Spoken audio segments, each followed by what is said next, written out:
प्रयोजन आईएएस की तरफ से आज आप लोगों का स्वागत करते हैं, वेलकम करते हैं। आज के इस सेशन में रेस्पेक्टेड मुकुल सर आप लोगों की क्लास लेंगे इंडियन पॉलिटी और गवर्नेंस के ऊपर। तो मैं चाहता हूँ रेस्पेक्टेड मुकुल सर प्लीज़ आइए और बच्चों को इंडियन पॉलिटी एंड गवर्नेंस के ऊपर क्लास लीजिए। आइए सर।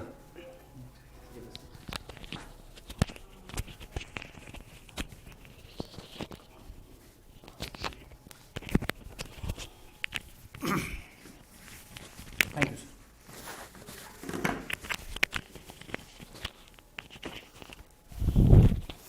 बहुत बहुत धन्यवाद फहीम साहब, और आप सभी का स्वागत है आज के इस प्रयोजन आईएएस मंच पे।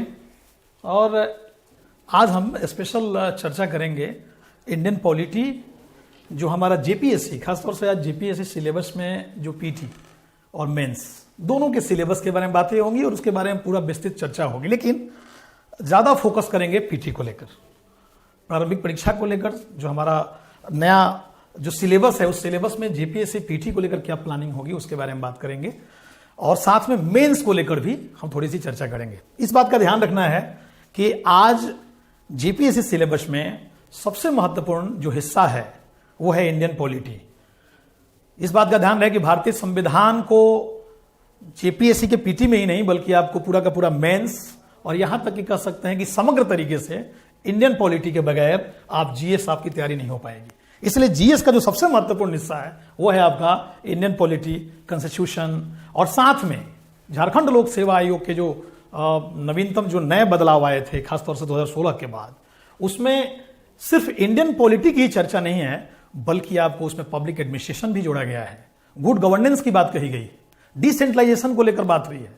तो पहले मैं बता दूं कि जेपीएससी आज हमारा जो फोकस होगा वो जेपीएससी को लेकर, जेपीएससी के तहत दो महत्वपूर्ण हिस्से बात करेंगे। पहला पीटी में बात करेंगे और दूसरा मेंस में। ध्यान रखना है कि जेपीएससी पीटी में जो प्रश्न रहते हैं वो 10 प्रश्न आएंगे। इस बात का ध्यान रहे, जेपीएससी पीटी में 10 प्रश्न जो रहेंगे वो इंडियन पॉलिटी से रहेगा, और 10 प्रश्न जो रहेंगे इसको भी 3 पार्ट्स में बांटा गया है। इसको भी पीटी के सिलेबस को 3 भाग में बांटा गया है। पहला जो हिस्सा है वो हमारा हिस्सा होता है कि इंडियन कॉन्स्टिट्यूशन से संबंधित प्रश्न आते हैं। ध्यान रखना है, भारत का संविधान। तो भारतीय संविधान से क्वेश्चन रहेंगे,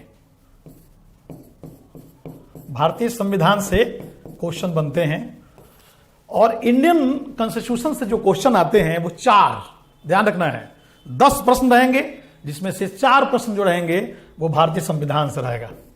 तो 4 प्रश्न आपके इंडियन कॉन्स्टिट्यूशन से रहेंगे। इसीलिए किसी भी अभ्यर्थी के लिए, जो हमारे नए अभ्यर्थी जुड़े हुए हैं, और ये खासतौर से प्रयोजन आईएएस मंच के तौर पे जो आज हमने प्रारंभ किया है, एक तरीके से आपका दिशा निर्देश तय कर रहे हैं हम आज कि कैसे सिलेबस देखना है, और सिलेबस के अंदर अलग अलग पार्ट्स पे ही बात करेंगे। उसके नवीनतम जो नए बदलाव हैं इंडियन कॉन्स्टिट्यूशन में, नए चीजें जो जुड़ रही हैं, और जो इसका हिस्सा है उसमें इंडियन कॉन्स्टिट्यूशन, भारतीय संविधान से 4 प्रश्न रहेंगे। इसलिए बहुत महत्वपूर्ण हिस्सा है। याद रहे कि सिलेबस में सिर्फ यही लिखा है, भारतीय संविधान। इसके बारे में विस्तृत चर्चा मैं आगे करूंगा। दूसरा हिस्सा है इसी पार्ट्स का जिसको हम बोलते हैं लोक प्रशासन। तो लोक प्रशासन, पब्लिक एडमिनिस्ट्रेशन से एक क्वेश्चन से यहां आएगा, लोक प्रशासन, और प्लस इस बात का ध्यान रहे लोक प्रशासन के अलावा आपको गुड गवर्नेंस, सुशासन। तो ये बहुत अच्छा सिलेबस में हिस्सा है कि सुशासन, गुड गवर्नेंस। तो लोक प्रशासन और सुशासन, इससे भी 4 प्रश्न रहेंगे। तो 4 प्रश्न रहेंगे इंडियन कॉन्स्टिट्यूशन से, और 4 प्रश्न रहेंगे आपके गुड गवर्नेंस एंड लोक प्रशासन से। तो 4 प्रश्न प्लस 4 प्रश्न 8 हो गए। ध्यान रखना है 10 प्रश्न आएंगे जिसमें से 4 प्रश्न रहेंगे इंडियन कॉन्स्टिट्यूशन से, और 4 प्रश्न रहेंगे public administration and good governance. अब बचे 2 प्रश्न, और 2 प्रश्न जो होगा वो इंडियन पॉलिटी का ही सबसे महत्वपूर्ण हिस्सा है, और वो हिस्सा है जो खास तौर से है, वो हिस्सा है हमारा डिसेंट्रलाइजेशन। और डिसेंट्रलाइजेशन का अर्थ हुआ कि सत्ता का जो विकेंद्रीकरण है, उस सत्ता के विकेंद्रीकरण में पंचायती राज की भूमिका क्या है। तो पंचायती राज से संबंधित प्रश्न आएंगे और खासतौर से नगरपालिका से संबंधित प्रश्न उठाएगा। तो ध्यान रखना है कि यहां पंचायती राज, डिसेंट्रलाइजेशन का अर्थ हुआ कि विकेंद्रीकरण। तो विकेंद्रीकरण के तहत यह हिस्सा, विकेंद्रीकरण में के तहत ये पार्ट्स चला जा रहा है, लेकिन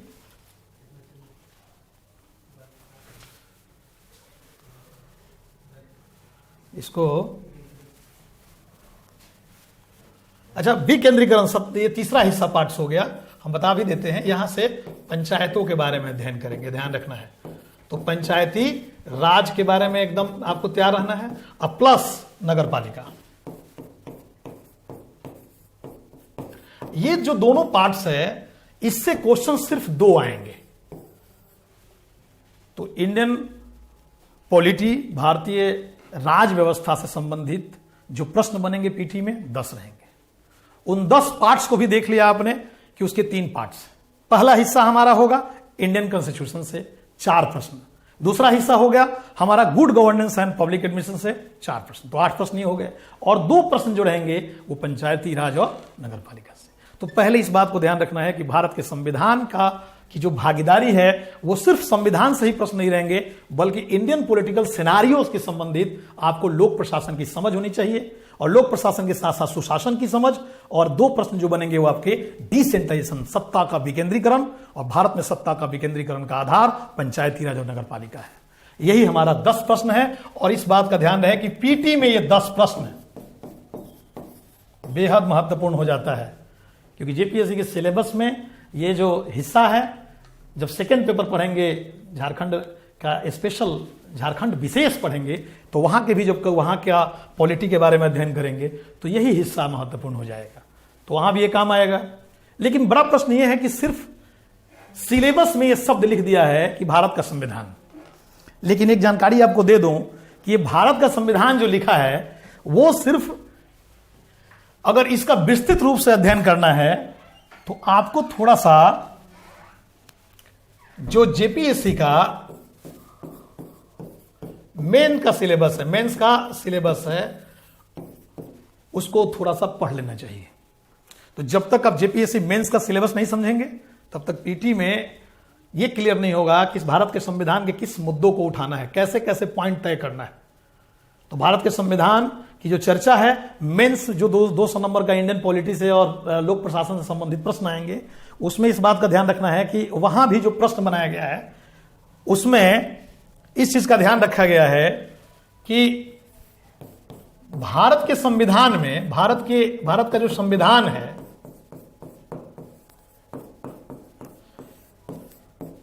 इसमें हमें 3, 4, 5 महत्वपूर्ण टॉपिक को तैयार करना है।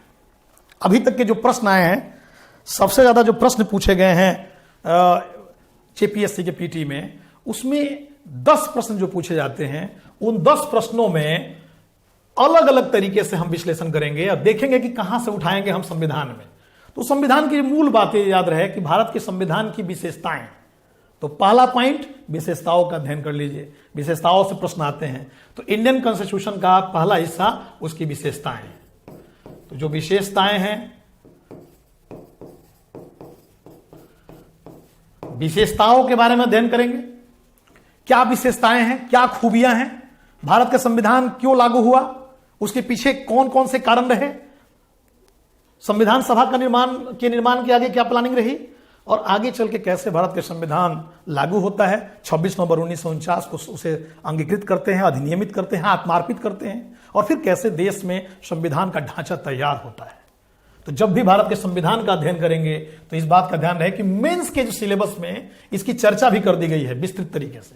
तो अगर आपने मेंस के सिलेबस को समझ लिया है, अगर आपको मेंस का सिलेबस क्लियर है, तो बहुत हद तक आप पीटी में कौन कौन से टॉपिक को फोकस करेंगे वो एकदम स्पष्ट करेगा। इस बात का ध्यान रखना है। मेंस में स्पष्ट तरीके से विस्तृत विश्लेषण है कि हमें भारत के संविधान या इंडियन पॉलिटी में क्या क्या पढ़ना है। तो इस बात का ध्यान रहे कि भारत के संविधान में उसकी विशेषताओं पर फोकस करेंगे। तो पहला फोकस भारत के संविधान की विशेषताएं, दूसरा फोकस जब भी हम इंडियन कॉन्स्टिट्यूशन को पढ़ेंगे तो सबसे पहले हम तैयार करेंगे उसकी प्रस्तावना। जो उसका प्रस्तावना का हिस्सा है, प्रीएम्बल जो है, प्रस्तावना। याद रखना है कि प्रीएम्बल जो है वो कई प्रश्न बनाता है। सबसे ज्यादा अलग तरीके से जो प्रश्न पूछने की जो प्रवृत्ति होती है, जो प्रकृति है, उसका जो नेचर है, वो प्रीएम्बल से बनता है। तो किसी भी अभ्यर्थी को, खासतौर से जो कमीशन की तैयारी करते हैं और पीसीएस की तैयारी में लगे हैं, सिविल सर्विसेज की तैयारी में लगे हैं, उन्हें भारत के संविधान की प्रस्तावना स्पष्ट तरीके से याद होनी चाहिए, क्योंकि उसके एक एक शब्द आपके लिए प्रश्न बनने की संभावनाओं को तैयार करता है। और ये पूछा भी जाता है कि भारत का जो संविधान में जो प्रीएम्बल है, प्रस्तावना है, वो कहीं ना कहीं वो फेस है, एक चेहरा है, एक आधार तय करता है भारतीय संविधान का। आप जानते भी हैं कि भारत के संविधान में पहला ही लाइन है कि हम भारत के लोग। ध्यान रखने की जरूरत है, हम भारत के लोग। भारत को एक संपूर्ण प्रभुत्व संपन्न समाजवादी पंथ निरपेक्ष लोकतंत्रात्मक, एक एक शब्द देखिए, एक एक शब्द से प्रश्न बनते हैं। तो इसलिए किसी विद्यार्थी को याद रखना है, लोकतंत्रात्मक गणराज्य बनाने के लिए और उनके समस्त नागरिकों को सामाजिक, आर्थिक, राजनीतिक न्याय। तो कितने प्रकार के न्याय हो गए? सामाजिक, आर्थिक और राजनीतिक न्याय। विचार, व्यक्ति, विश्वास, धर्म, उपासना एवं प्रतिष्ठा एवं अवसर की समानता। तो आपकी एक एक शब्द जो है भारत के संविधान की प्रस्तावना में समाहित है।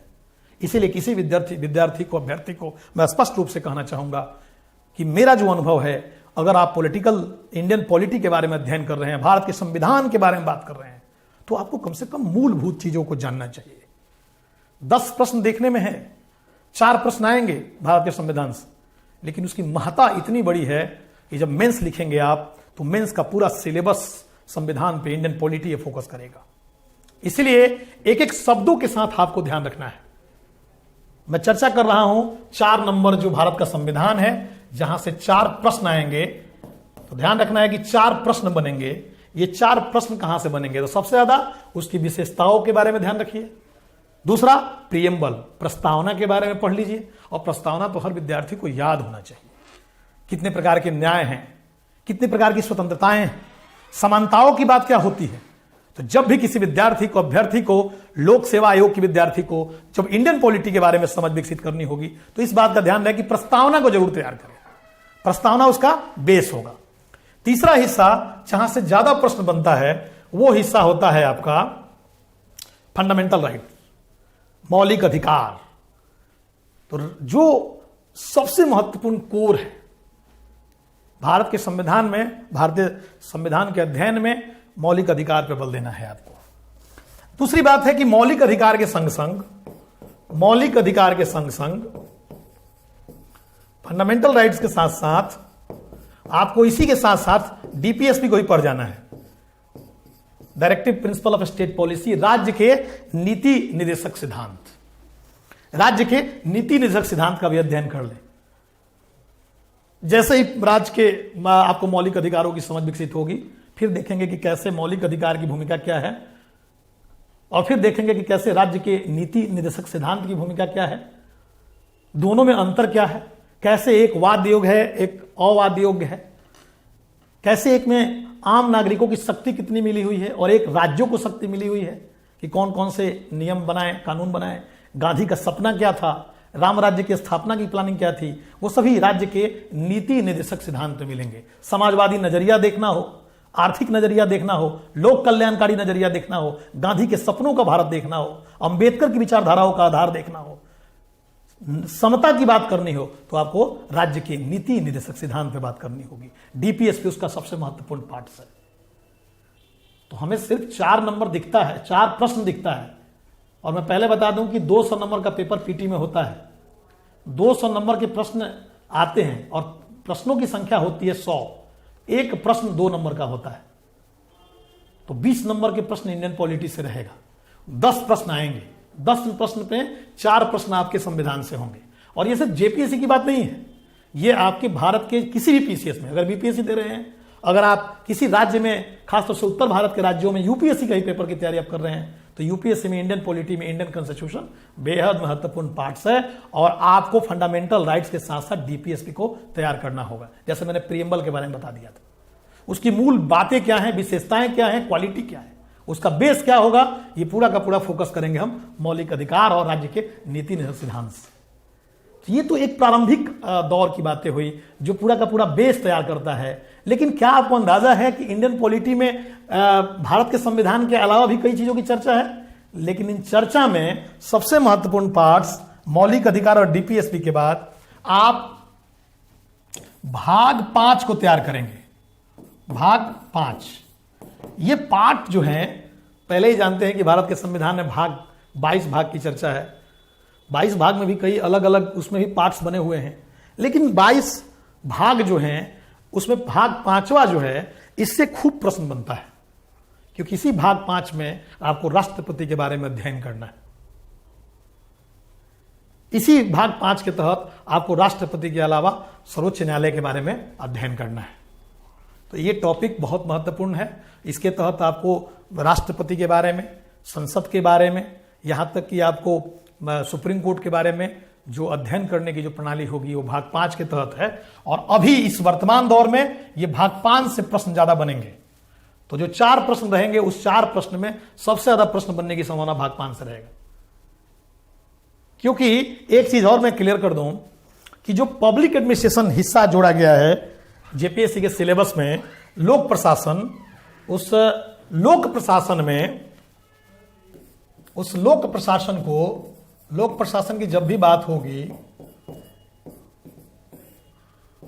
लोक प्रशासन की जब भी बात होगी तो इस बात का ध्यान रखिएगा कि लोक प्रशासन में हम बात करते हैं कि कैसे जनता का शासन, लोक प्रशासन जनता का शासन, और जनता के शासन के लिए संसद। जो थ्योरेटिकल पार्ट्स होंगे उससे हो सकता है साइमन के बारे में पूछ दे, जो महत्वपूर्ण थ्योरी है उससे प्रश्न पूछता है लोक प्रशासन से। लेकिन इसका सबसे महत्वपूर्ण पार्ट्स तैयार करना है तो आपको संसद को तैयार कर लेना है। पारदर्शिता के लिए गुड गवर्नेंस इसी का हिस्सा है, तो सुशासन इसका पार्ट्स है। याद रखना है सुशासन। तो मैंने बोला कि जब भी आप भाग 5 पढ़ेंगे, भाग 5 पढ़ेंगे, तो इस भाग 5 में जो आप संसद के बारे में अध्ययन करेंगे, कार्यपालिका के बारे में अध्ययन करेंगे, न्यायपालिका के बारे में अध्ययन करेंगे, वो हिस्सा आपके गुड गवर्नेंस का भी हिस्सा होगा, पब्लिक एडमिनिस्ट्रेशन का भी हिस्सा होगा। बजट, वो भी आपका एक तरह से लोक प्रशासन का हिस्सा है।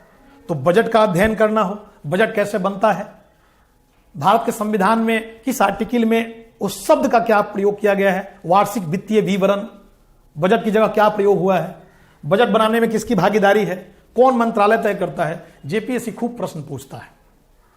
इसीलिए हम जब भारत का संविधान का अध्ययन करेंगे उसमें भाग 5 पे बल देंगे, क्योंकि वो हमारा एक तरह से पब्लिक एडमिनिस्ट्रेशन का एक बड़ा हिस्सा छुएगा। तो लोक प्रशासन की जो समझ है, लोक प्रशासन की जो पूरा का पूरा जो बेस है, वो हमारा हिस्सा इसका इंडियन पॉलिटी से जुड़ा हुआ है, जो भारत के संविधान का भी पार्ट्स हो जाता है। तो जब हम अध्ययन करेंगे तो 4 नंबर इन दोनों पार्ट से रहेंगे, 4 प्रश्न रहेंगे, 8 नंबर रहेंगे। तो 4 प्रश्न भी बनेंगे लोक प्रशासन और सुशासन से। तो इस बात का ध्यान रहे कि भारत के संविधान को लेकर हमें 3, 4, 5 महत्वपूर्ण पॉइंट को ध्यान देना है। पहला पॉइंट क्या था, भारत के संविधान की विशेषताएं। दूसरा पॉइंट क्या था, आपको प्रस्तावना एकदम क्लियर हो। तीसरा महत्वपूर्ण पार्ट क्या था, आपको फंडामेंटल राइट्स के बारे में जानकारी हो। मौलिक अधिकार, मौलिक अधिकार के तहत प्रश्न पूछता है, इंटरनल पूछ सकता है 14 से 18, 19 से 22, फिर कैसे 23, 24, 24 से 25 से 28, 29, 30। आपको जबानी याद हो, एक विद्यार्थी को यह कम से कम टू द पॉइंट बातें याद हो कि प्रश्न कहां से बन सकते हैं। और हाल के दिनों में जो महत्वपूर्ण घटनाएं इंडियन पॉलिटी में भारत के संविधान के तहत नए नए बदलाव आ रहे हैं, उन बदलाव को लेकर भी आप तैयार रहें। उन बदलावों को लेकर आप जोड़ के पढ़िए, आपके अध्ययन में वो महत्वपूर्ण हिस्सा हो। जैसे कितने संविधान संशोधन हुए, अंतिम संविधान संशोधन 105वें में क्या है, 104वां संविधान संशोधन किसके लिए है। अभी हाल के दिनों में सबसे ज्यादा चर्चा का विषय सर्वोच्च न्यायालय में कॉलेजियम सिस्टम को लेकर, तो कॉलेजियम को लेकर क्या बातें हो रही हैं, ये सब पार्ट्स जो हैं कहीं ना कहीं भाग 5 के तहत अध्ययन करेंगे। ये इस हिस्सा से लोक प्रशासन, लोक प्रशासन में लोक प्रशासन क्या है, निजी प्रशासन क्या है, दोनों में अंतर क्या है, मूलभूत लोक प्रशासन के अर्थ क्या है, मीनिंग क्या है, लोक प्रशासन की अवधारणा पहली बार कहां से निकल के आई।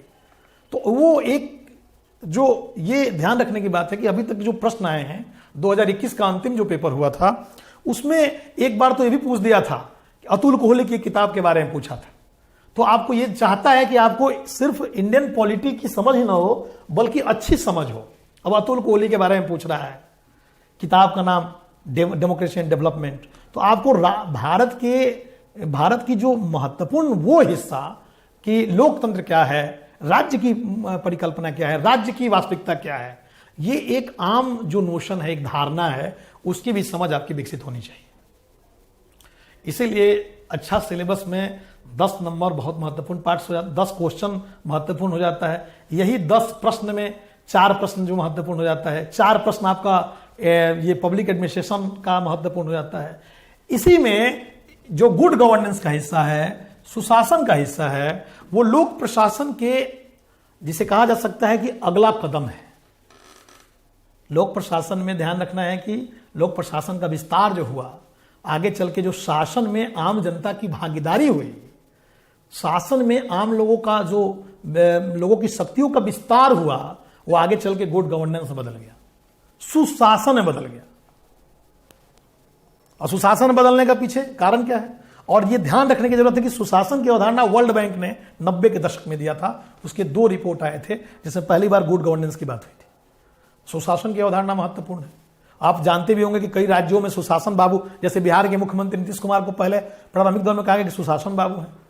सोचने की जरूरत है कि जो काम करने का जो तरीका है, जो नजरिया है, अगर किसी राज्य में विस्तार विकास करना है तो उसको सुशासन बाबू के तौर पे किया जाता है या सुशासन के तौर पे देखा जाता है। शासन में पारदर्शिता सुशासन का आधार है। और अगर आपको अब तो यहां सिर्फ लिख दिया है सुशासन पीटी के सिलेबस में, लेकिन क्या आपको पता है कि अगर ये पूरा सिलेबस के बारे में थोड़ा अध्ययन देखना है तो जरूर जेपीएससी का मेंस, पॉलिटी के मेंस का सिलेबस का अध्ययन कर लीजिए। अगर आपने पीटी पॉलिटी के मेंस का जब अध्ययन करेंगे तो उसमें सुशासन को विस्तृत तरीके से बता दिया गया क्या क्या पढ़ना है। जैसे राइट टू एजुकेशन, आरटीआई। अब आरटीआई का अध्ययन करेंगे, राइट टू इंफॉर्मेशन, सूचना का अधिकार। यह भी कहीं ना कहीं हमारे लोक प्रशासन का और हमारे सुशासन का सबसे महत्वपूर्ण पार्ट है। तो सूचना का अधिकार कब आया ये जानना होगा आपको, क्या उसका प्रभाव रहा ये जानना होगा। 2005 में आया, शासनकाल, किसके शासनकाल में क्या क्या नए बदलाव आए, तो आपको आरटीआई के बारे में अध्ययन करना होगा। उसी तरह से राइट टू एजुकेशन, शिक्षा का अधिकार, तो आरटीआई देख लिया आपने। उसी तरह से होगा आरटीई, राइट टू एजुकेशन, अप्रैल 2010 में पूरे देश में लागू किया गया। तो जब पढ़िए तो उसको अलग अलग पार्ट्स में तोड़ तोड़ कर अध्ययन करने की जरूरत है। जब अलग अलग पार्ट्स में जब इसका अध्ययन करेंगे, विस्तृत अध्ययन करेंगे, तो एक व्यापक तरीके पे आपका नजरिया विकसित होगा और ये आधार तय करेगा कि कैसे उस चीज की समझ आपको मिलेगी। जैसे राइट टू एजुकेशन हो गया, आरटीआई हो गया, ये सभी पार्ट सुशासन के हिस्सा हैं। अब आप कहेंगे कि इन हिस्सों को कैसे आप समझें, तो मैंने बोला है कि जेपीएससी के मेंस का जब पॉलिटी का सिलेबस जाके देखिएगा तो उसमें गुड गवर्नेंस की चर्चा में कुछ पॉइंट की चर्चा हुई है विस्तृत तरीके से। उसको पढ़ लें, तैयार कर लें, जो पीटी में काम आ जाएगा आपका। और ये सिर्फ यही काम नहीं आएगा, हर जगह काम आएंगे। किसी भी सिविल सर्विसेज के पीटी में right to information, right to education, domestic violence को रोकने के लिए कानून, या फिर ये देख सकते हैं कि भारत में जो सिटीजन चार्टर है उसकी बात कैसे की गई है। तो तमाम वैसे मुद्दों को जो हमारे सुशासन को बढ़ावा देते हैं, राष्ट्रीय मानवाधिकार आयोग, ये भी सब हिस्सा है। और राष्ट्रीय मानवाधिकार आयोग की जब बात होती है तो 1993 में राष्ट्रीय मानवाधिकार आयोग बनाया गया। तो आपको पता हो कि राष्ट्रीय मानवाधिकार आयोग 93 में बना। आपको यह भी पता हो कि अभी वर्तमान में उसके राष्ट्रीय मानवाधिकार आयोग के अध्यक्ष कौन है, अरुण मिश्रा जो हैं। अभी पहले था कि सुप्रीम कोर्ट के chief justice, former chief justice ही उसके हेड बनेंगे, बदलाव आया है, अब सुप्रीम कोर्ट के जजेस भी बन सकते हैं। तो इन तमाम मुद्दों के एक सारगर्भित चीजों को पढ़ने में right to information, right to education, human rights, ये सब चीजों को देखने में महत्वपूर्ण हिस्सा हो जाता है कि भारत में ये मानवाधिकार आयोग की भूमिका क्या है। फिर आपको देखना होगा कि भारत में पिछड़ा आयोग की भूमिका क्या है, भारत में महिला आयोग की स्थिति क्या है। तो इसका अर्थ यह हुआ कि जितने आप जनता को लेकर पारदर्शिता पे बल देंगे, सुचिता पे बल देंगे, आपके काम में ऑनेस्टी होगा, तो कहीं ना कहीं सुशासन की अवधारणा का बेस तैयार होगा। तो जो कंसेप्ट है सुशासन का, गुड गवर्नेंस का जो कंसेप्ट है, जो भारत की सरकार चाहती है या एक प्लानिंग के तहत ये पूरे हिंदुस्तान या दुनिया में इस अवलोकन, इसका सुशासन को बढ़ावा दिया जा रहा है, जिसमें फोकस क्या है कि मिनिमम गवर्नमेंट और मैक्सिमम गवर्नेंस। सत्ता में लोगों के पास गवर्नेंस की शक्तियां ज्यादा हो, सरकार ज्यादा लोड न दे जनता पे, बल्कि लोगों को जोड़े, जन सहभागिता की स्थिति पैदा हो। यह हिस्सा आपके सुशासन में महत्वपूर्ण तरीके से देखना है। तो जब भी आप गुड गवर्नेंस को पढ़ेंगे तो सुशासन से संबंधित जो प्रश्न आएंगे, यह भी पूछ सकता है कि सुशासन के अवगुण क्या है। सुशासन, अभी पिछले बार प्रश्न आया था कि सुशासन, इसमें से बाधा क्या है। जब सुशासन की बाधा की बात आती है तो आपको इस बात का ध्यान रखना है कि भारत में प्रशासनिक सुधार आयोग हुए हैं। ये भी सब कहीं ना कहीं लोक प्रशासन और सुशासन दोनों, एक पब्लिक एडमिनिस्ट्रेशन, गुड गवर्नेंस, सब इंटरडिसिप्लिनरी आपस में जुड़े हुए हैं, अंतर संबंध है। और इन अंतर संबंधों का आधार अगर देखा जाए तो भारत में गुड गवर्नेंस की अवधारणा में पहली बार 1966 में पहली बार प्रशासनिक सुधार आयोग लाया गया। तो प्रशासन में सुधार की बात की गई, एडमिनिस्ट्रेटिव रिफॉर्म्स की बात की गई। तो 1966 में इसके लिए लाया गया। मोरारजी भाई देसाई उसके अध्यक्ष बने, बाद में इस्तीफा लगा दिया, उनकी जगह पर के हनुमंतैया बने। तो पहले 1966 में पहला जो भारतीय प्रशासनिक सुधार आयोग बना, उसके आगे चल के पूर्णकालिक रूप से के हनुमंतैया उसके अध्यक्ष बने। फिर 2005 में सेकेंड एआरसी की कमीशन का गठन हुआ, जिसे हम बोलते हैं second ARC administrative reforms commission. तो प्रशासनिक सुधार आयोग को लेकर वीरप्पा मोइली कमीशन कमेटी बनी, उसने कई तरह के रिकमेंडेशन दिए, कितने सिफारिशों में कई महत्वपूर्ण मुद्दों को लेकर उन्होंने पारदर्शिता की बात की, शासन की जवाबदेही पर बल दिया। उन्होंने शासन की जवाबदेही के संग संग लाल फीताशाही को खत्म करने की बात कही। तो हमारे इंडियन पॉलिटी में जब हम चर्चा करेंगे आगे चैप्टर वाइज, जब हम बात करेंगे, जब अलग अलग पॉइंट में जो आज बात कर रहे हैं इसके बारे में जब विस्तृत में बताऊंगा, जब इसके लिए स्पेशल क्लास लूंगा, तो एक एक टॉपिक के बारे में विस्तार से बताऊंगा। और सिर्फ इस बात का ध्यान रखना है कि इंडियन पॉलिटी को पढ़ने में आपका नजरिया अपडेट होना चाहिए। आप चाहेंगे कि भारत के संविधान के आप एक बार डाटा देख लें और एक देख लें कि भारत भाग 1 में क्या है, 2 में क्या है, 3 में क्या है, या फिर आपको अनुच्छेद याद हो जाए, इससे काम नहीं होगा। बल्कि जो तेजी में बदलते वक्त में झारखंड राज्य में या भारत में या अलग अलग राज्यों में जो बदलाव आ रहे हैं इंडियन पॉलिटी में, कॉन्स्टिट्यूशंस में जो अमेंडमेंट हो रहे हैं, जो नए अपडेटेशन हैं, जो नए बदलाव हैं, उन तमाम मुद्दों को लेकर आपको तैयार करना होगा, ताकि पीटी पास करने के बाद जब मेंस लिखें तो आप ज्यादा से ज्यादा इंडियन पॉलिटी में नंबर लाएं। इसीलिए उसमें लोक प्रशासन के हिस्सा को आधार बनाया गया, उसका पूरा का पूरा बेस तैयार किया गया। तो इंडियन पॉलिटी में इस महत्वपूर्ण लोक प्रशासन में गुड गवर्नेंस को आधार बनाया गया। और गुड गवर्नेंस इसीलिए महत्वपूर्ण हो जाता है, सुशासन की बात इसीलिए महत्वपूर्ण हो जाती है कि 1990 के दशक में वर्ल्ड बैंक ने गुड गवर्नेंस को लेकर एक अवधारणा दी। और यही good governance, right to information, right to education, राष्ट्रीय मानवाधिकार आयोग, महिला आयोग या माइनॉरिटी कमीशन की स्थापना की गई। 1993 में राष्ट्रीय मानवाधिकार आयोग बना। मैंने ही पहले बता दिया कि जब भी बात होगी सुशासन को, गुड गवर्नेंस को लेकर, तो 4-5 पॉइंट को एकदम जवाब आपको याद रहना चाहिए। मैंने पहले बोला कि प्रशासनिक सुधार आयोग की बात हुई, जो पहले के हनुमंतैया बने मोरारजी भाई देसाई को हटने के बाद, छोड़ने के बाद, फिर उसके बाद 2005 में Veerappa Moily ARC second ARC की कमेटी आई। तो लगातार जो बदलाव आए हैं, तो कमीशन के बच्चों को जेपीएससी में इसीलिए इसको जोड़ा है सिलेबस में कि आप इंडियन कॉन्स्टिट्यूशन के अलावा जो ये पॉइंट पढ़ेंगे, 4 प्रश्न रहेंगे, इसमें लोक प्रशासन के साथ सुशासन की समझ हो।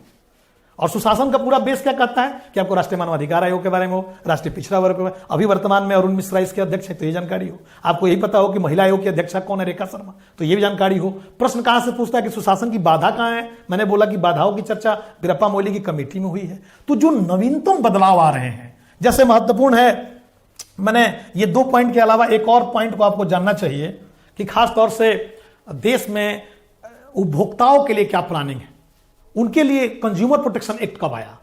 तो सबसे पहले 1986 में आया, फिर उसे 2007 में, उसे 19 में, अभी 2019 में इसको और ज्यादा मजबूत किया गया है। तो प्रोटेक्शन एक्ट जो है ये कंज्यूमर के लिए वो बहुत महत्वपूर्ण हिस्सा हो जाता है कि क्या कंज्यूमर प्रोटेक्शन एक्ट क्या है। तो जितने भी शासन में वैसे तमाम गुड गवर्नेंस की चीजों को, जिससे पारदर्शिता है, जिससे आम जनता की सहभागिता सरकार से जुड़ जाए, उन तमाम मुद्दों को सुशासन में रखा गया है। तो ध्यान रखना है कि हमें थियोरेटिकल पार्ट्स के संग संग सुशासन के उन तमाम हिस्सों को पढ़ना है। जब मैं अलग से चैप्टर वाइज पढ़ाऊंगा, जब इसके टू द पॉइंट चीजों को बताऊंगा, तो सुशासन की अवधारणा को भी स्पष्ट कहूंगा। इसके अलावा सुशासन में कौन सी चीजें आ सकती हैं, तो सुशासन का सबसे महत्वपूर्ण आधार, फोकस किस पे करना है, जनता की जवाबदेही, जो खासतौर से maximum government and minimum governance, ये एक पहला लाइन है। इन तमाम मुद्दों के बाद ये 4 प्रश्न यहां से इंडियन कॉन्स्टिट्यूशन से 4 प्रश्न और 2 प्रश्न बनेंगे आपके। वो प्रश्न होगा, 2 प्रश्न जो आएंगे वो होगा पंचायती राज से। अब देखिए, मैंने पहले बोला पंचायती राज प्लस नगरपालिका का, जो नगरपालिका की चर्चा हुई, मैंने पहले बोला कि अगर आप एक बार इंडियन कॉन्स्टिट्यूशन को तैयार कर लेंगे, भारत के संविधान को, तो वहीं से सारे प्रश्न निकल जाएंगे। कैसे निकल जाएंगे? जैसे मैंने बोला कि भारत के संविधान से 4 प्रश्न आएंगे, तो 4 प्रश्नों में मैंने चर्चा कर दिया कि भाग 5 जो है वो संसद, संघ और साथ में राष्ट्रपति, सर्वोच्च न्यायालय महत्वपूर्ण हो जाता है भाग 5 में। उसी तरह से भाग 6 महत्वपूर्ण हो जाता है राज्यों के लिए, हाई कोर्ट, विधानसभा, विधानमंडल, इन तमाम मुद्दों को लेकर। तो भाग 5 और 6 ये दोनों जब पढ़ेंगे, तो साथ साथ इसी हिस्सा में इंडियन पॉलिटी में कॉन्स्टिट्यूशंस के पार्ट्स में आप भाग 9 भी पढ़ लेंगे। भाग 9 ये सब याद रहे, ये पॉइंट जितना पढ़ेंगे। और भाग 9 का ख, 9A एंड 9B, पार्ट 9 और 9B, इसका अध्ययन होने से ही आप इधर के 2 नंबर तैयार कर लेंगे, 2 प्रश्न तैयार कर लेंगे, तो आपके 4 नंबर हो जाएंगे। तो पंचायती राज को तैयार करने में भारत के संविधान को ही फोकस कीजिएगा। और आप लोगों से अगर प्रश्न पूछा जाए कि आज जो सिलेबस में जोड़ा गया है पंचायती राज और नगरपालिका, तो इस बात को डाटा अपडेटेशन ध्यान रखना है कि पंचायती राज और नगरपालिका ही अब नहीं है। भारत के संविधान में स्पेशल 97 अमेंडमेंट किया गया 2011-12 में। इस चीज को जोड़िए और जब पढ़िए तो आप अपडेट रहिए। और अपडेट होने के पीछे कारण क्या है कि 2011 में जोड़ा गया भाग 9 का बी, या इसे कह सकते हैं भाग 9 का ख। अभी तक आप पंचायती राज भाग 9 में जानते हैं, नगरपालिका 9 का बी में, 9 के क में जानते हैं, और 9 के ख में क्या जानेंगे? सहकारिता। क में आएगा नगरपालिका और ख में आएगा सहकारिता। तो ये बहुत महत्वपूर्ण है। और पूछा है कोऑपरेटिव सोसाइटीज, अभी वर्तमान में भारत सरकार ने स्पेशल इसके लिए मिनिस्ट्री बनाया है, सहकारिता मंत्रालय है, और ये भाग 9 का ख का हिस्सा है। सुप्रीम कोर्ट में इसमें चुनौती दी गई थी। और एक बात ध्यान रहे कि ये भारत में 97 अमेंडमेंट के तहत 2011-12 में जोड़ा गया। तो एक विद्यार्थी को जब भारत के संविधान के अध्ययन में पंचायती राज और नगरपालिका को पढ़ेंगे, तो सहकारिता भी इसमें महत्वपूर्ण हिस्सा हो जाता है, ये सहकारिता। और इसलिए ये भी महत्वपूर्ण पार्ट्स। तो नगरपालिका 9 में, ये 9 के क में, और 9 में क्या है? पंचायती राज। और पंचायती राज के अध्ययन से कैसे प्रश्न आया अभी तक बता दूं आपको। तो पंचायती राज में पूछ देगा कि जिला योजना समिति कब बना। आरक्षण की बात पंचायती राज में कहां की गई है? 243D में। नगरपालिका में कहां की गई? 243T में। तो जो फार्मूलेशन के तौर पे पढ़ेगा, जिसको एकदम क्लियर ये रहेगा कि 243E में क्या है, उधर नगरपालिका के 243U में क्या है, इधर आई में कैसे वित्त आयोग 243I में वित्त आयोग के गठन की बात है। और आपको बता दूं कि पिछले बार के पेपर में जेपीएससी में प्रश्न आया है कि वित्त आयोग के अध्यक्ष की नियुक्ति राज्यों में कौन करेगा, तो राज्यपाल की भूमिका बढ़ती है 243I। तो जब ये पंचायती राज का अध्ययन करेंगे तो 243I, ये सब आपको याद होना चाहिए। और जब नगरपालिका की बात करेंगे तो 243Y। तो I और Y जब मैं इसके बारे में टॉपिक पे चर्चा करूंगा, जब एक क्लास लूंगा, तो इसको स्पष्ट तरीके से बताऊंगा कि कैसे दो सतह DT, CR, EU, IY, ये तमाम महत्वपूर्ण पार्ट से जब पंचायती राज और नगर पालिका दोनों को मिलाकर पढ़ा जाएगा तो आपके 2 प्रश्न सीधे यहां से आएंगे। फिर इस बात को ध्यान रखना है कि नगर पालिका दुनिया में सबसे पहली बार, भारत में पहली बार कब इसको स्थापित किया गया, तो आज की अवधारणा नहीं है। 1688 में मद्रास में इसको लागू कर दिया था, अंदाजा लगा लीजिए। 17वीं शताब्दी में इसको लागू कर दिया गया था। भारत में पंचायती राज से ज्यादा प्रश्न बनते हैं, उसमें कौन कौन से आयोग आए, बलवंत राय मेहता की भूमिका क्या है, अशोक मेहता की भूमिका क्या है, और खासतौर से DB के राव की समिति क्या आया, आगे चल के कैसे जो कमीशन जो अलग अलग आए हैं उसने कौन कौन से ऐसे सिफारिशें की हैं, रिकमेंडेशन क्या है, वो एक विद्यार्थी को तैयार करना है और ये पंचायती राज के लिए बहुत महत्वपूर्ण है। तो आपने देखा कि कैसे संविधान के अध्ययन से पंचायती राज, नगर पालिका, तो 4 प्रश्न वहां से बन जाएंगे, 2 प्रश्न यहां से बन जाएंगे, 6 प्रश्न आपके क्लियर हो गए। सुशासन की अवधारणा से संबंधित जो प्रश्न आएंगे वो प्रश्न जो 2 आएंगे, 2 प्रश्न उसमें से क्या करेगा, पब्लिक एडमिनिस्ट्रेशन से 2 प्रश्न बना देगा और सुशासन से 2 प्रश्न बना देगा। और सुशासन को मैंने तोड़ दिया कि वो भी आप पढ़ सकते हैं भारत के संविधान में। कैसे पढ़ सकते हैं कि राष्ट्रीय मानवाधिकार आयोग की स्थापना कब हुई थी, उसके लिए क्या कानून बना है, CBC की स्थापना कब हुई, 1964 में CBC संथानम कमीशन के बाद कैसे बना। तो भारत में अलग अलग पारदर्शिता और निष्ठि के लिए उसकी प्लानिंग जो बनी थी, जो उसका बेस बना था, वो पूरा का पूरा आधार आपके सुशासन का आधार है। यही गुड गवर्नेंस में आप सिलेबस से देखेंगे। जैसे पिछले बार एक क्वेश्चन JPSC का आया था PT में, ये बताता इसलिए हूं ताकि आपकी समझ विकसित हो कि सिलेबस से प्रश्न कैसे बनते हैं। मैं बताता हूं, क्वेश्चन आया था कि 89 अमेंडमेंट में पूछा था किस संविधान संशोधन के तहत SC से ST एक्ट बना, कमीशन बना था, अलग हुआ था, बताइए। तो आपको कम से कम अमेंडमेंट तो क्लियर होना चाहिए। तो जब भारत के संविधान का अध्ययन करेंगे तो आपके तीनों पार्ट्स की तैयारी एक साथ हो जाएगी। और 89वां संविधान संशोधन, इसके तहत भाई साहब क्या हुआ, तो विद्यार्थियों को पता होना चाहिए कि 89 अमेंडमेंट जब पढ़ेंगे, 89वां संविधान संशोधन, इसके तहत SC कमीशन ST कमीशन दोनों सेपरेट हो गए। और बता दूं, अभी 105वां संविधान संशोधन हुआ है, 104वां संविधान संशोधन हुआ है, अब OBC कमीशन बन गया है। और एक और जानकारी पिछली बार आ गया था कि एंग्लो इंडियन जो हैं उनका जो प्रतिनिधित्व की बात की गई है, कहां से की गई है, भारत के संविधान में कहां इसकी चर्चा है। तो आपको जानकारी होनी चाहिए कि जब आर्टिकल को पढ़िए तो तरीके से पढ़िए। ये जब हम चर्चा करेंगे, जब भाग 5 के बाद पढ़ेंगे और 6 में देखेंगे कैसे 330, 331, 332, 333 ये चारों महत्वपूर्ण कैसे है। प्रतिनिधित्व रिप्रेजेंटेशन की बात 330 में लोकसभा में है, लोकसभा 332 में 331 में कैसे एंग्लो इंडियन को प्रतिनिधित्व देने की बात थी और इसे समाप्त कर दिया गया भारत के संविधान संशोधन के तहत, उसे खत्म कर दिया गया। अब एंग्लो इंडियन का मामला खत्म। तो झारखंड से लेकर पूरे हिंदुस्तान के राज्यों में जो एंग्लो इंडियन में बदलाव आया, जो एक राज्य विधानसभा में भी व्यवस्था 333 के तहत था और लोकसभा में 332 के तहत था, उसको समाप्त कर दिया गया। तो मैं जब चर्चा करूंगा भारत के संविधान में, उसके संशोधन में, तो इन तमाम नए मुद्दों को जोड़ा जाएगा। उसी तरह जब एक अध्ययन में देखेंगे तो एक हिस्सा है, वो है, मैंने पहले बोला जो चर्चा का विषय है वो है सबसे ज्यादा प्रश्न इस बार 2023 में ये क्वेश्चन किसी भी लोक सेवा आयोग के लिए, हम झारखंड की बात नहीं कर रहे हैं क्योंकि प्रयोजन IAS नाम है तो इसका अर्थ है कि इसमें समग्रता है और समग्रता में झारखंड लोक सेवा आयोग महत्वपूर्ण है। लेकिन तमाम जो अभ्यर्थी हैं उनको ध्यान रखना है कि इंडियन पॉलिटी में उनको सर्वोच्च न्यायालय के बारे में अध्ययन स्पष्ट होना चाहिए। और जब सर्वोच्च न्यायालय के बारे में चर्चा होगी, सुप्रीम कोर्ट को लेकर जब चर्चा होगी, तो इस बात का ध्यान रखिएगा कि हाल के दिनों में सुप्रीम कोर्ट चर्चा में है। तो प्रश्न कैसे बनेंगे इससे, तो प्रश्न बनने के तरीके बता देता हूं। किसी अभ्यर्थी को जब कॉन्स्टिट्यूशन का, जब भारत के संविधान का अध्ययन करना है तो नवीनतम अपडेट को देखना है, जैसे मैंने बता दिया।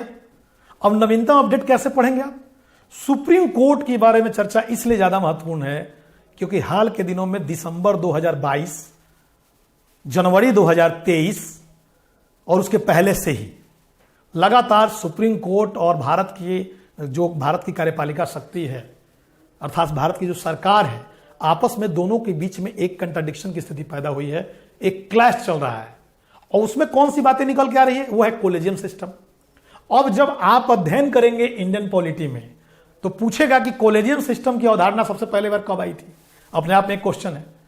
तो एक विद्यार्थी को तो पता होना चाहिए कि पहले कॉलेजियम क्या है और ये कॉलेजियम की बात हुई थी कि नहीं हुई थी भारत के संविधान में।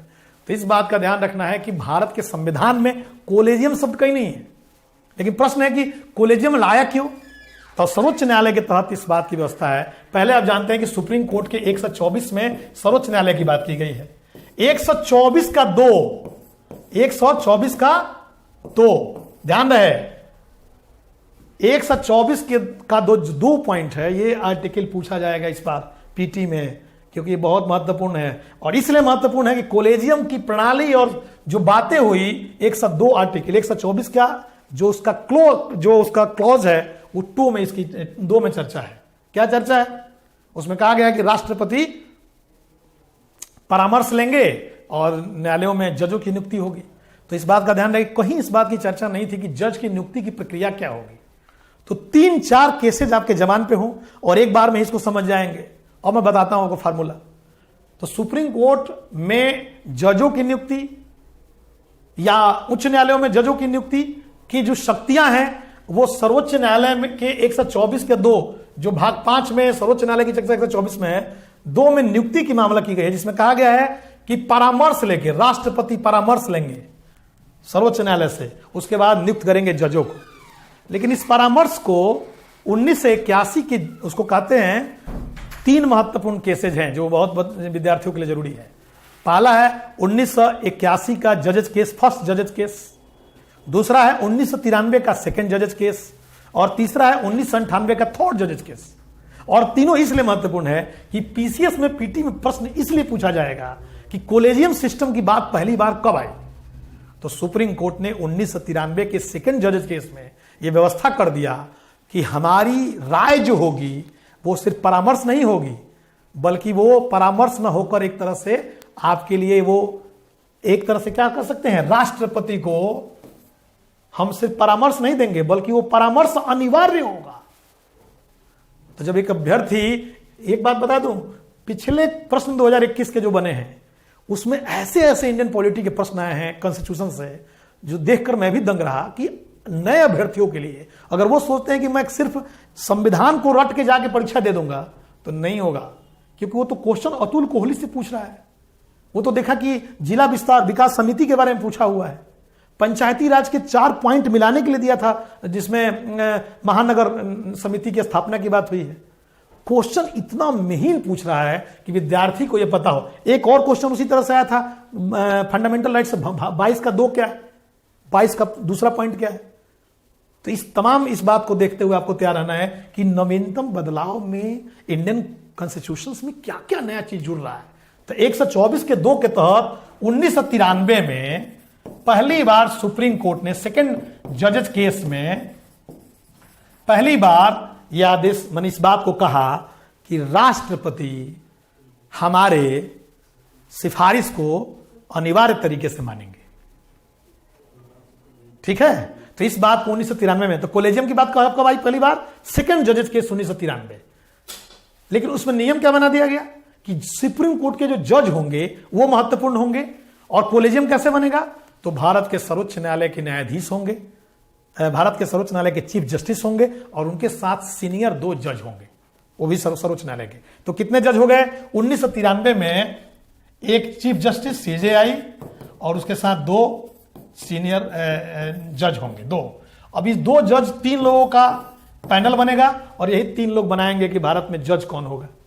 और यही प्रणाली आगे भी चला।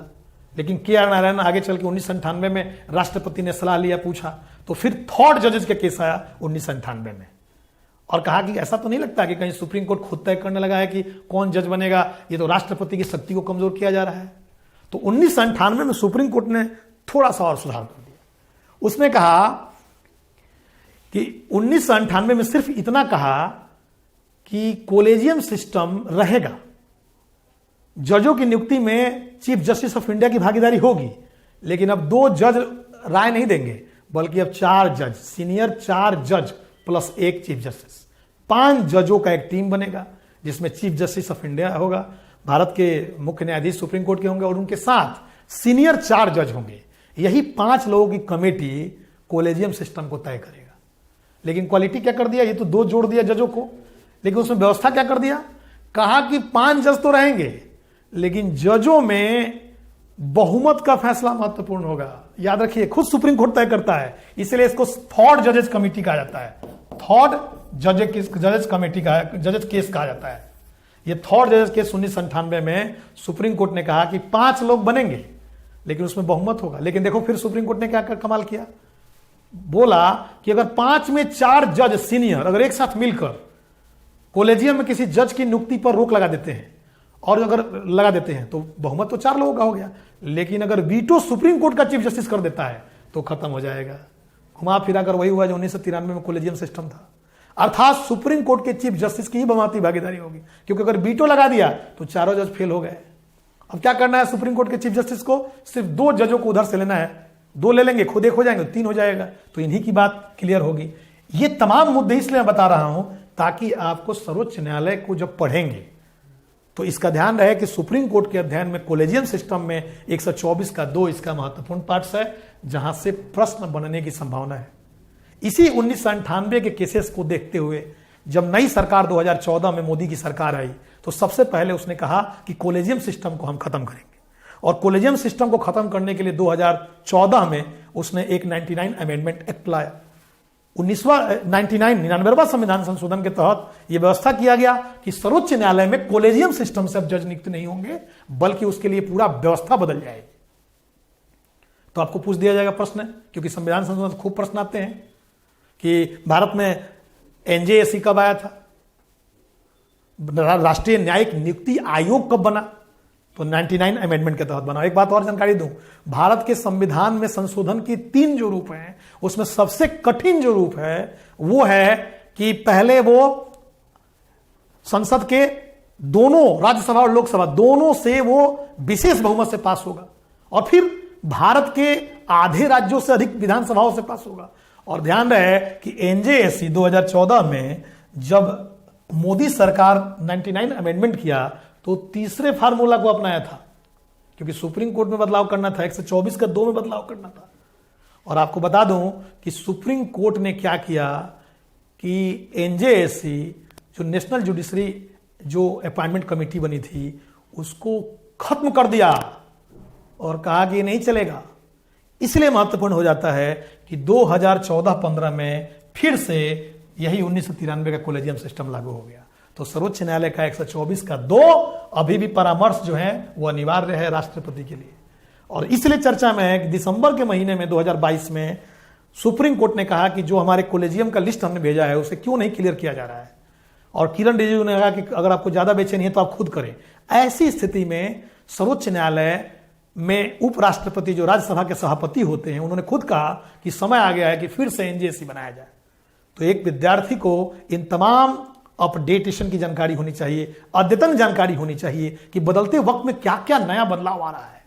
तो सुप्रीम कोर्ट तक मैंने सिर्फ उदाहरण दिया, एनजेएसी के बारे में बताया, ये अमेंडमेंट भी हो गया, तो आपको 4 चीजें क्लियर हो गई।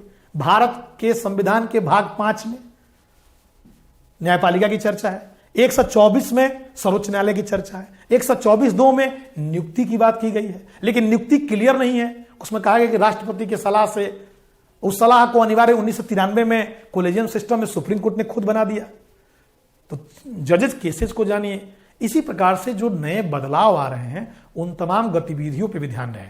अभी तक आप जानते थे जो जेपीएससी में कई बार प्रश्न आ गया एससी एसटी से, अब इस बार ध्यान रहे, इस बार हो सकता है ओबीसी से आए।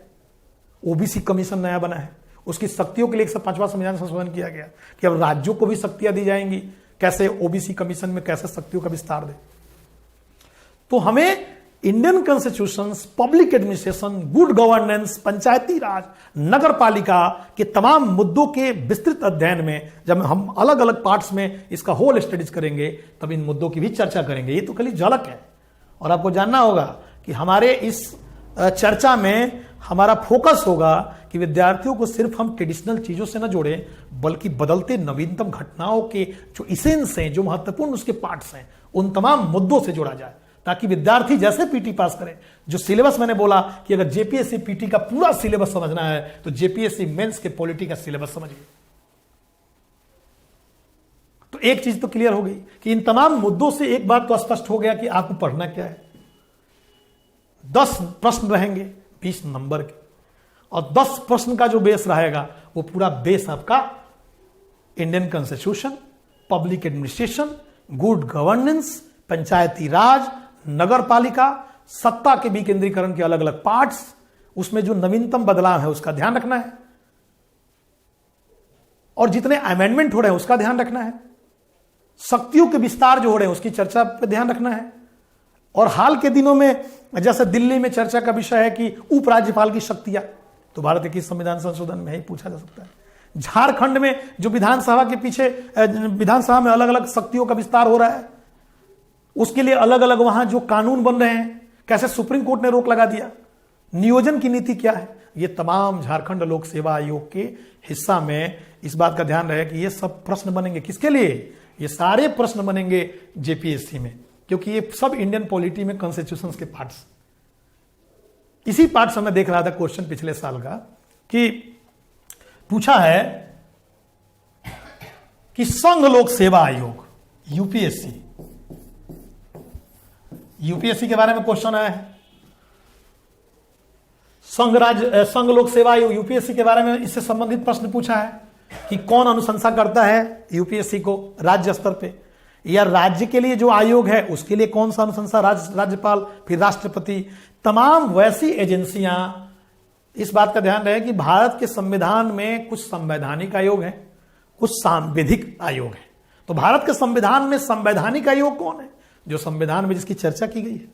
अब किसकी चर्चा की गई है, तो भारत के संविधान में संघ लोक सेवा आयोग की चर्चा की है, तो इसको पढ़ के जाइए। और इसी संघ लोक सेवा आयोग के बाद 315 में आगे 317 में जैसे जैसे आगे बढ़ेंगे उसमें राज्य लोक सेवा आयोग की चर्चा की गई है, उनकी शक्तियों का विस्तार, इनकी बात की गई है। फिर उसी तरह से निर्वाचन आयोग से प्रश्न आता है कि निर्वाचन आयोग की क्या आधारशिला है, तो निर्वाचन आयोग 324 में उसकी चर्चा की गई है। और एक बात और बता दूं, निर्वाचन आयोग से पूछ सकता है कि राज्यों में निर्वाचन आयोग की क्या बात है, और राज्यों के निर्वाचन आयोग क्या किस आर्टिकल में बात की गई है। तो इतना विस्तृत तरीके से, सुलभ और सहज तरीके से मैं प्रयास करूंगा कि आपका एकदम कंसेप्ट क्लियर हो जाए इंडियन पॉलिटी में, गवर्नेंस में, ताकि आप आगे चल के एक अच्छा मुकाम हासिल करें और इंडियन पॉलिटी की बेहतर समझ हो। यह बहुत महत्वपूर्ण है, क्योंकि इसके बगैर पूरा का पूरा सिलेबस अधूरा रहेगा।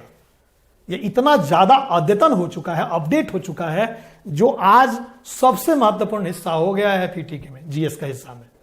तभी तो आप मेंस में देखिए इसकी महती भागीदारी, तभी देखिए इसका इंटरव्यू में इसकी भागीदारी। सबसे ज्यादा आज चर्चा का विषय राजनीति है, और राजनीति में सिर्फ राजनीति का प्रैक्टिकल पार्ट्स नहीं, बल्कि बदलते हुए। इसके लिए एक काम जरूर कीजिए, जब हम पढ़ रहे हैं लक्ष्मीकांत को थोड़ा देख लीजिए, टॉपिक वाइज अखबार रेगुलर पढ़िए, और प्रयोजन से जो मटेरियल मिलेगा और प्रयोजन में जो हम चर्चा करेंगे अलग अलग पार्ट्स में, ये हमारा फोकस होगा, ये हमारा ध्येय होगा कि बदलते वक्त में कैसे बदलाव लाकर नए चीजों को जोड़कर हम इंडियन पॉलिटी को पढ़ाएंगे।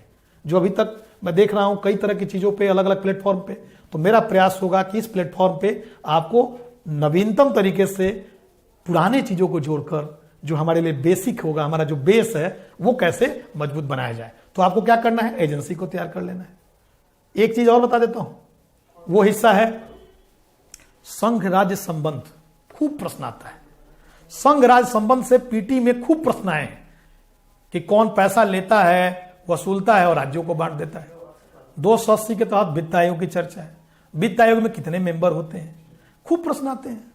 पिछले 10 साल, 4 साल का 5 साल का क्वेश्चन देखो आप सब, हर तरह के प्रश्न आ रहे हैं। अब वित्त आयोग से प्रश्न आता है, टैक्स से प्रश्न आता है, तो ये ध्यान रहे जब टैक्स की बात आएगी तो थोड़ा सा पढ़ लो अनुसूची, और अनुसूची में देखोगे किस अनुसूची के तहत चर्चा की गई है टैक्सेशन के बाद।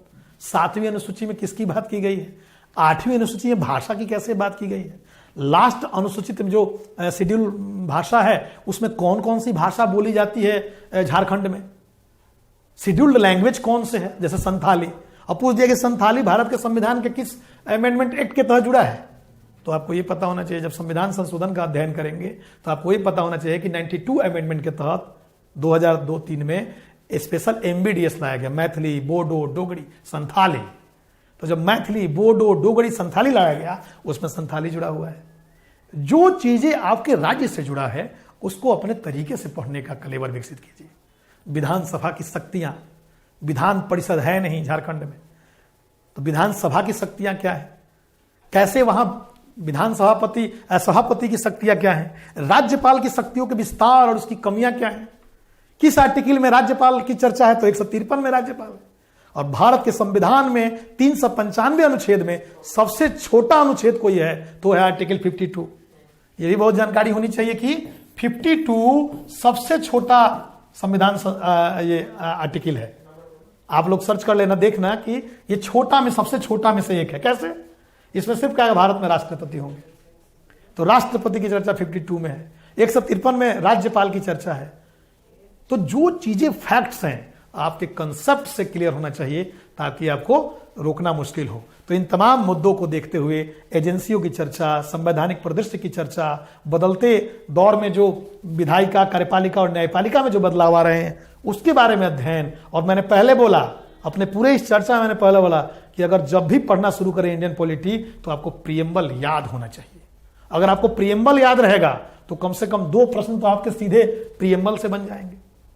इसलिए पहले प्रीएम्बल आपको याद होना चाहिए और प्रीएम्बल के बाद पूरा का पूरा हमारा बेस तैयार होना चाहिए। तो यही आज के इस सेशन में इतना ही रखते हैं हम, ताकि आपका एक कंसेप्ट तो क्लियर हो ही गया होगा और सिलेबस के बारे में मैंने पूरा क्लियर कर ही दिया। तो निश्चित रूप से आगे आपके लिए फायदेमंद हो। और जब नए क्लास शुरुआत करेंगे, अभी तो क्लास का सिर्फ एक आधार था, तो जब चैप्टर वाइज, जब अलग अलग पार्ट्स वाइज पढ़ेंगे तो हम नए नए मुद्दों को भी जोड़ेंगे और आपको उसका लाभ मिलेगा। बहुत बहुत धन्यवाद।